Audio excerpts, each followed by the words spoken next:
Bersyukur bahwa Tuhan memberi kesempatan kepada kita untuk menikmati ini, dan itulah sebabnya hari ini kita ada di sini. Kalau nafas itu sudah diambil, ya tentu kita tidak bisa. Tapi bersyukur kepada Tuhan bahwa nafas itu Tuhan masih percayakan. Amin. Dalam rangka itulah kita ingin membekali diri kita dengan firman-Nya. Tetapi juga kadang Yesus merujuk kepada hal-hal yang sifatnya ada dalam alam semesta. Sehingga ya, renungan saya kira-kira dalam konteks seperti itu. Kalau Yesus pernah bicara, lihatlah burung-burung di udara, maka hari ini saya juga tidak bicara lihat burung-burung di udara, tetapi yang lain. Silakan.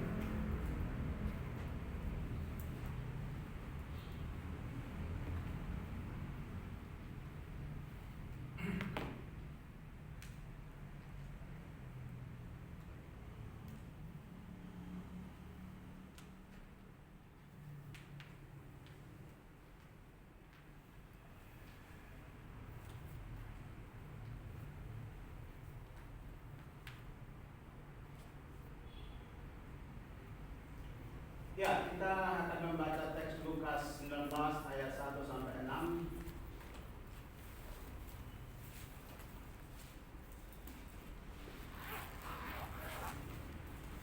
Saya makanya agak mulai swasta sehingga agak sulit membaca tulisan yang kecil, saya bawa kacamata. Ya, bisa dibantu.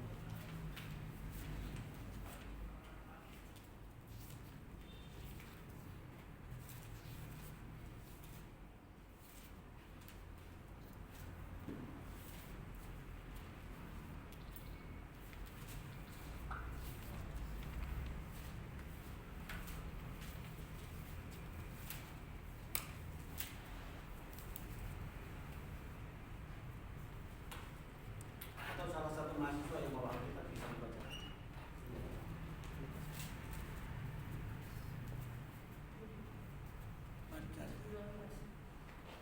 Pak Enes tolong bacakan. Di dalam Lukas 16. Lukas 19 ya. 19. ayat yang ke-19, demikian firman Tuhan. Ada seorang kaya yang selalu berpakaian jubah ungu dan kain halus, dan setiap hari ia bersukaria dalam kemewahan. Bukan tentang Sakeus. 19 ayat 1. Oh, 19 ayat 1, maaf. Tentang Sakeus memanjat pohon itu. 19 ayat 1. ayat 1. Demikian Sampai firman 6. sampai yang ke-6. Demikian firman Tuhan. Yesus masuk ke kota Yeriko dan berjalan terus melintasi kota itu. Di situ ada seorang bernama Sakeus, kepala pemungut cukai, dan ia seorang yang kaya.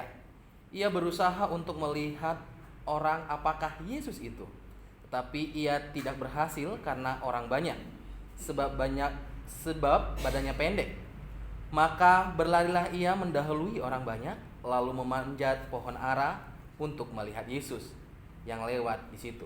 Ketika Yesus sampai ke tempat itu, ia melihat ke atas dan berkata, "Sakeus, segeralah turun, sebab hari ini aku harus menumpang di rumahmu." Lalu Sakeus segera turun dan menerima Yesus dengan sukacita. Amin. Baik, jadi teks ini kembali ke materi saya tadi. Teks ini bicara tentang bagaimana upaya Sakeus untuk melihat Yesus. Tentu Sakeus punya kerinduan untuk berjumpa dengan Yesus, tetapi karena melihat banyak orang, maka ada upaya Sakeus untuk memanjat pohon. Kebetulan pilihannya adalah pohon ara. Jadi rindunya adalah tercapai, bahwa kerinduan berjumpa dengan Yesus itu tercapai, sehingga ketika Yesus melihat itu, kemudian disuruh turun dari pohon karena Yesus ingin menumpang di rumahnya. Lalu pada saat itu Sakeus dengan sukacita, kemudian Sakeus menerima Yesus dengan sangat gembira. Jadi intinya adalah bahwa Sakeus menerima Yesus. Baik. Kemudian dalam konteks untuk mendapatkan hal-hal yang sifatnya pesan moral, Saya ingin kita melihat hal-hal yang sifatnya kekinian, sifatnya yang kontekstual yang sekarang sedang terjadi.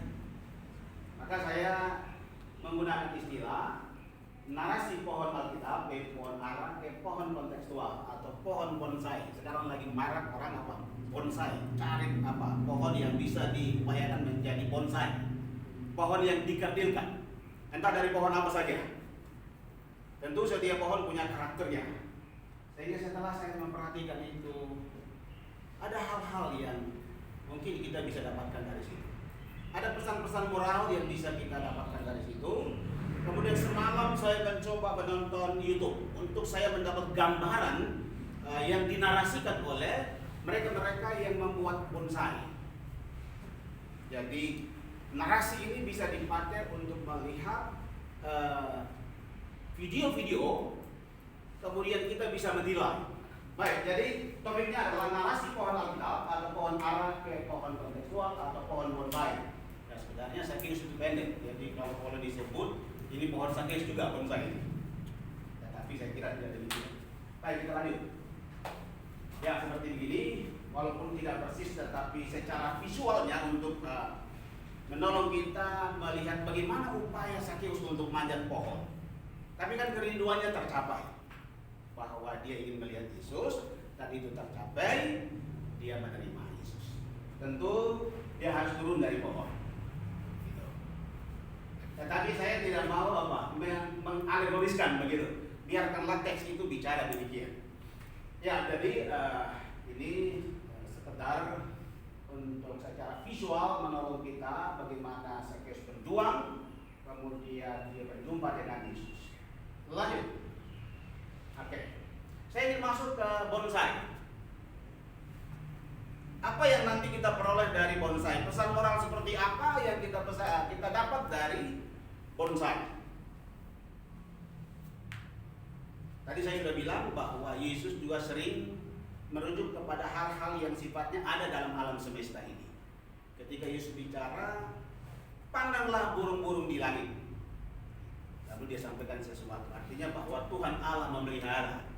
Tetapi kemudian dia suruh murid-muridnya melihat burung-burung di langit. Tapi saya ingin mengarahkan perhatian kita pada bonsai. Baik, saya ngambil dari situs Wikipedia. Lalu saya bilang dilansir dari situs Wikipedia. Ini tentu sedikit saja saya mengubah. Ini hak ada pada Wikipedia.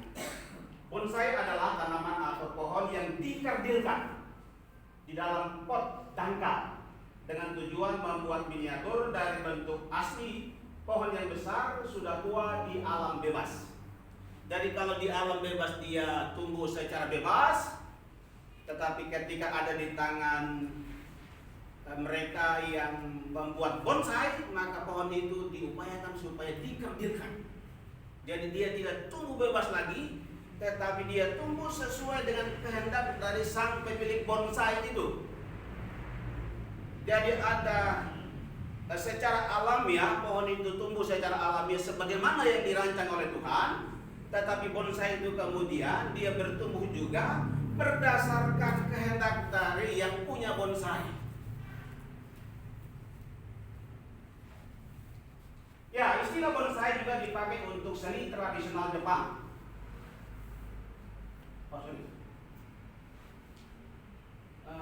Penanaman atau sai dilakukan di pot tangkap yang disebut bon.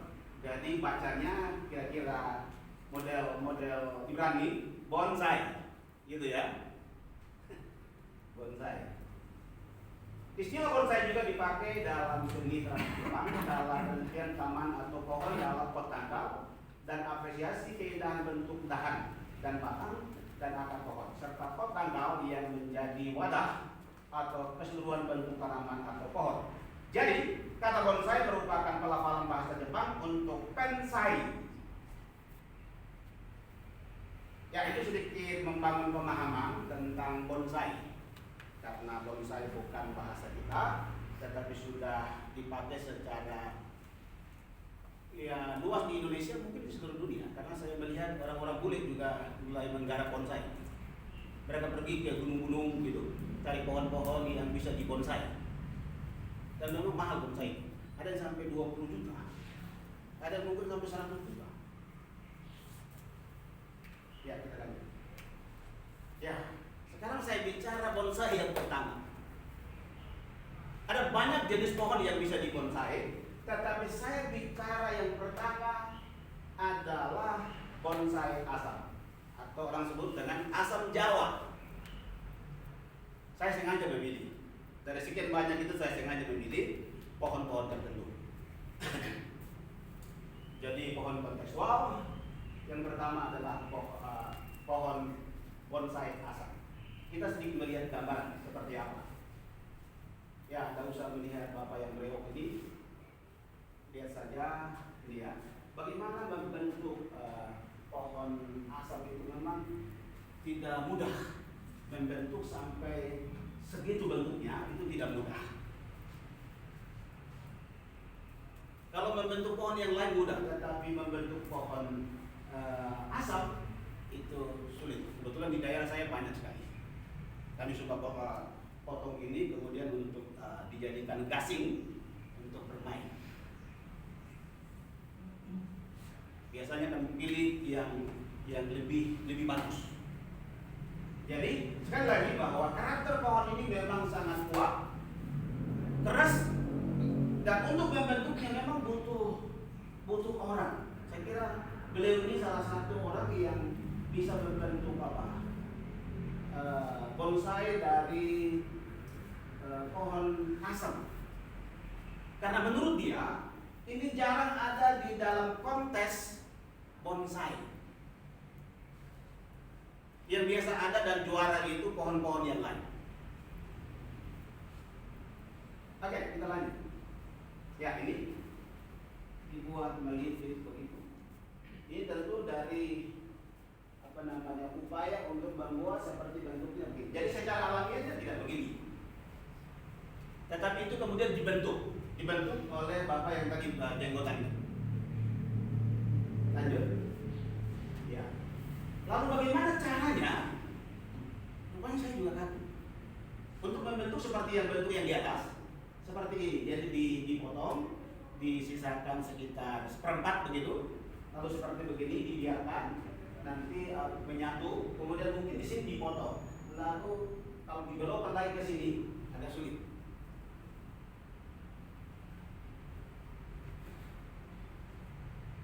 Ini pohon yang keras. Pohon yang keras, tetapi ada cara untuk apa? Membentuk menjadi apa? Bonsai, pohon yang dikerdilkan. Ya, itu tentu bergantung kepada orang yang menangani pohon tersebut. Lanjut. Ya, seperti ini. Tidak usah mahasiswa lihat yang di sini ya, yang ini ya. Yang fuih, orang bilang. Ya, kemudian lanjut. Seperti ini, beliau berusaha untuk membentuk. Lalu sekarang kita lihat karakternya. Karakter pohon asam sangat kuat dan keras, butuh pengalaman untuk membentuk pohon asam menjadi bonsai yang sesuai keinginan pembuat bonsai. Tidak mudah membuat batang asam, cabang dan ranting-ranting sebagaimana biasanya pada pembuatan bonsai. Ia butuh waktu yang lama, yang tadi itu cabang itu butuh waktu yang lama untuk dia menyatu. Butuh waktu yang lama. Saya tidak tahu berapa lama waktu itu dibutuhkan supaya kulit-kulitnya menjadi menyatu. Jadi butuh waktu yang lama, butuh kesabaran. Nah, jadi butuh waktu yang lama untuk membentuk bonsai dari asam karena karakternya yang kuat dan keras. Kalau yang kuat dan keras tidak mudah. Kalau orang tidak sabar ya bisa kecewa dan mudah ditinggalkan. Atau bisa juga ditebang misalnya. Sepertinya sulit diatur. Akan tetapi bila memiliki pengalaman maka akan mudah membuat pohon bonsai dari asam. Memang pohon ini jarang ada dalam konteks bonsai. Jadi kalau kira-kira mau mencari keuntungan besar, ya pohon asam bukan pilihan. Tapi kalau sabar bisa. butuh waktu yang bertahun-tahun, lalu mungkin suatu saat dikonteskan, menang dan dapat ya uang yang banyak. Lalu pesannya, perhatikan pesannya. Kira-kira kita ada dalam karakter mana? Karakter bonsai asam, khususnya asam Jawa. Kalau di daerah saya tidak disebut asam Jawa, disebut saja asam. Tapi karena di sini disebut asam Jawa. Jadi pohon ini memang agak sulit, keras. Ya kita bisa memeriksa diri kita masing-masing. Apakah saya ini karakternya seperti karakter bonsai pohon asam? Nanti kita akan melihat ada pohon yang dibentuk meliuk-liuk. Wah, saya lihat itu mengerikan. Kalau misalnya dia punya mulut, pasti dia protes luar biasa itu. Tetapi bagi saya, pesan yang saya peroleh dari melihat narasi dari pohon asam itu, ya, pohon asam karakternya kuat, kemudian keras, butuh orang yang betul-betul bisa menaklukkan itu. Saya kira setiap orang terlahir dalam budaya yang berbeda-beda. Ada yang ya lemah lembut, ada yang memang keras begitu ya, keras. Dan bagaimana membentuk itu ya tentu berbeda-beda.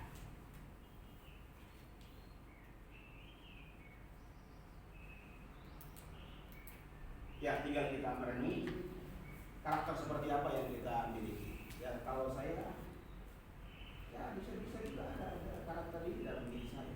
Tetapi ya mungkin dalam dua bonsai berikutnya mungkin saya lebih banyak. Jadi ini susah diatur. Tetapi kalau mengerti, gampang diatur. Mengerti karakter dari pohon asam itu gampang diatur. Dan gampang ditaklukkan. Ada seorang senior saya, waktu dia memulai sekolah, dia tahu bahwa untuk urusan ke kantor tertentu butuh staf yang dari suku-suku tertentu. Sehingga ketika urusan pemerintah, selalu orang ini dikirim ke kantor itu. Saya tidak sebut nama kantor.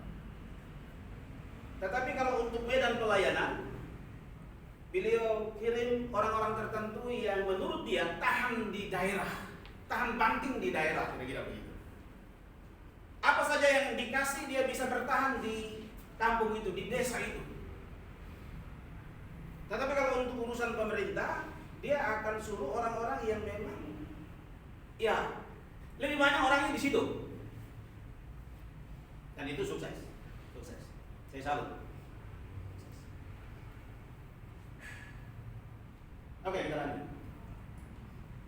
Pohon yang kedua adalah cimang. Kalau kita keluar putar itu kan ada satu pohon di situ. Saya tidak persis mengerti, tetapi pohon ini termasuk pohon yang mudah dibentuk. Mudah dibentuk oleh si pemilik bonsai. Akarnya mau dibuat seperti apa, dibuat sampai besar, dilukain, dipecah-pecahkan bisa. Kalau asam di atas sulit. Jadi kalau kita melihat ini, kadang itu mereka pecahkan akarnya pakai pisau, dipecah-pecahkan kemudian dibuat menjadi lemah. Itu tidak bisa di pohon asam. Tetapi di pohon yang ini, pohon kirim, bisa. Dan ini selalu menang dalam kontes bonsai, misalnya di Bali, di Tasikmalaya dan tempat-tempat lain. Oke, tidak sekali. Lanjut. Ya, ini kira-kira. Ini tentu aslinya tidak demikian, dibentuk begitu ya, akar-akarnya begitu. Dia ibaratnya lentur, fleksibel. Kalau mau kita bentuk sesuai kehendak kita, mudah diatur-atur. Mau dipecahkan seperti apa, ya bisa. Beda dengan yang pohon asam. Ya, ada juga tipe dari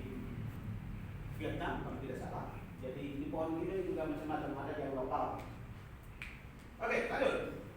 Ya, seperti begini mereka bentuk ini sampai betul-betul kerdil. Jadi dia tidak memang dia tidak tumbuh secara alamiah, secara bebas sesuai dengan natur dari pohon itu. Tetapi dibentuk demikian sehingga ia kerdil.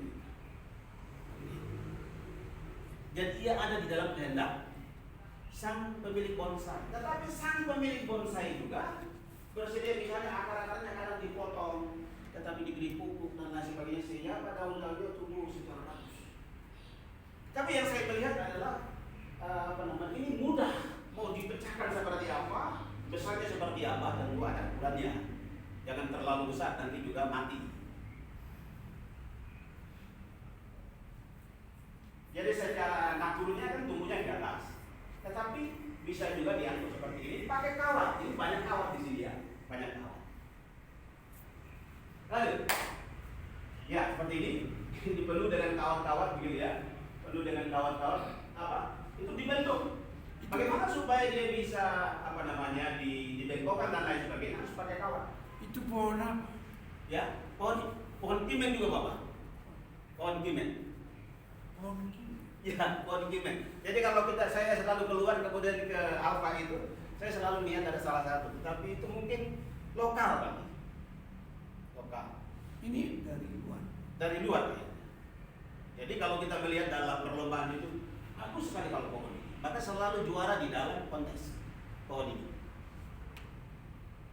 Yang saya nonton juga ada yang sampai ratusan juta kalau menang.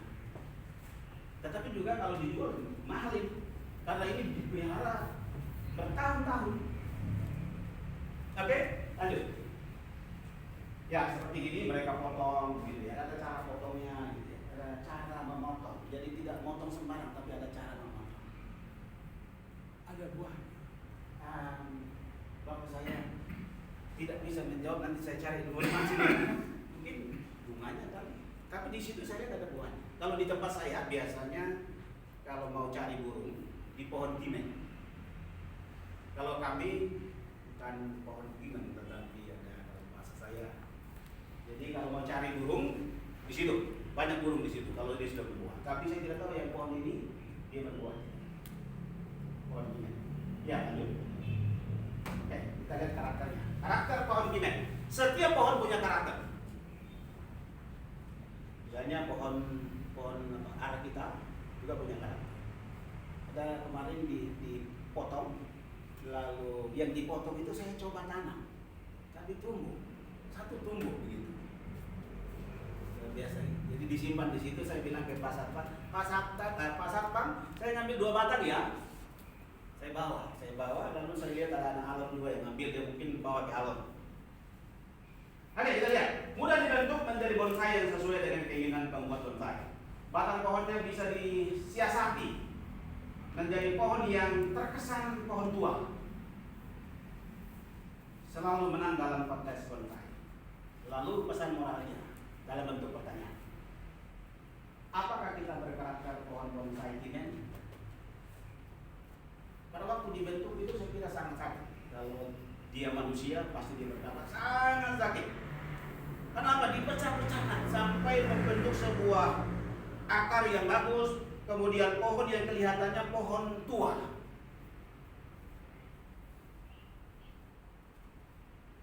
Kita ini karakter apa?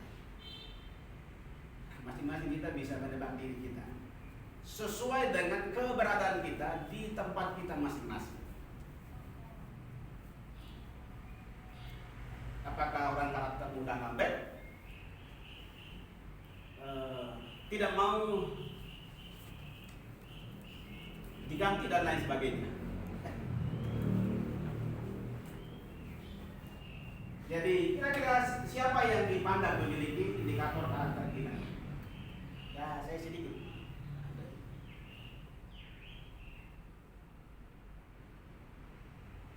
Saya sudah masuk di sini mulai dari Pak Prodi, dosen, Pak Prodi, kemudian sekretaris program studi, naik lagi direktur, kemudian ditunjuk lagi menjadi ketua, lalu waktu supaya sekolah ini lebih maju, ya ada restrukturisasi, lalu saya ditempatkan oleh penyelenggara di SPMI. Lalu mengapa saya bertahan di sini? Nanti suatu saat saya bicara. Jadi, mengapa bertahan di sini? Nah, banyak situasi yang membentuk kita. Jadi ada pesan yang bisa kita dapatkan dari karakter pohon iman. Lanjut, yang terakhir. Ini yang pohon yang saya bilang luar biasa. Luar biasa. Mau dibentuk meliuk-liuk sampai bagaimana bentuknya? Itu bisa. Dan saya kira itu tidak dimiliki oleh pohon yang lain. Ini namanya pohon waru. Ini dari luar. Pohon waru ini dari luar. Kalau di Indonesia ada bentuknya begini. Di tempat saya banyak, di hutan-hutan banyak. Saya baru mengerti ternyata pohon ini dibentuk dengan apa? Kawat itu sampai dia apa? Ekstrim sekalipun dia bisa tidak patah. Pohon ini, pohon waru. Lanjut. Ya seperti ini kalau sudah dibentuk seperti ini. Kemudian kita lihat dia ekstrim sekali. Lanjut. Ya ini dibentuk di atas kemudian dibengkokkan dilihat ini. Itu sangat sakit.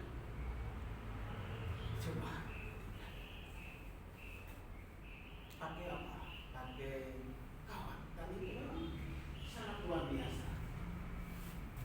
Oh ini daya lenturnya. Berikut. Ya ini tentu kesannya tua, tetapi pembentukannya ya ini meliuk-liuk. Lanjut. Ya ini pembentukan dengan kawat-kawat dan tadi. Ya ini, perhatikan ini. Ini yang saya maksudkan tadi. Ini dibentuk kalau kita ingin protes mengapa pohon itu sampai Itu tangan putar-putar. tangannya pakai kuku itu. Iya Pak. Berkuku dia. Jadi dia sedang apa? Dia sedang memberi apa namanya? Tangan perempuan. Dia beri tutorial, lalu saya buat tangkapan layar. Karena ini di YouTube, jadi saya buat tangkapan layar supaya saya bisa punya data, gitu ya. Jadi saya membuat tangkapan layar begitu. Ini laki-laki Bapak, laki-laki. Laki-laki. Ya laki-laki. Tapi kukunya Mungkin dia lebih apa? Lebih siapa yang pelaku? setia merawat kukunya mungkin, gitu ya. Laki-laki yang Oke, jadi perhatikan, jadi ini tidak banyak pohon yang memiliki karakter. Kita lanjut pesan moralnya. Karakter pohon waru bisa membuat bonsai melik ekstrem dengan menggunakan kawat. Jadi mau bentuk seperti apa, dia taat, dia ikuti saja. Mau bentuk seperti apa meliuk-liuk atau mau dibentuk seperti alamnya tumbuh ke atas atau kemiringannya seperti apa, ya silahkan diatur. Ini pohon yang sangat mudah diatur sampai ya pohon yang setia.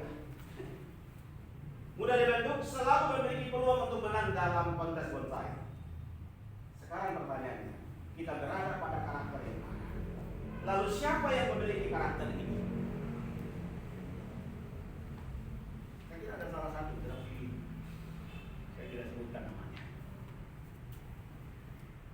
Orangnya sama. Saya pernah ketemu dia, Bapak sabar ya.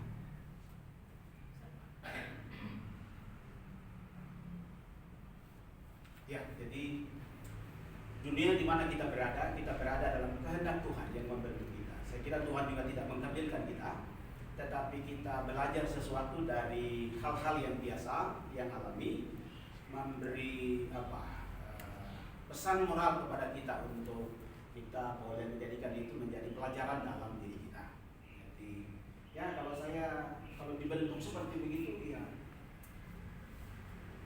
mungkin tidak bertahan. Kalau misalnya tempat tertentu membentuk seperti itu, mungkin orang juga tidak tahan. Tetapi namanya di bonsai, dikerdilkan.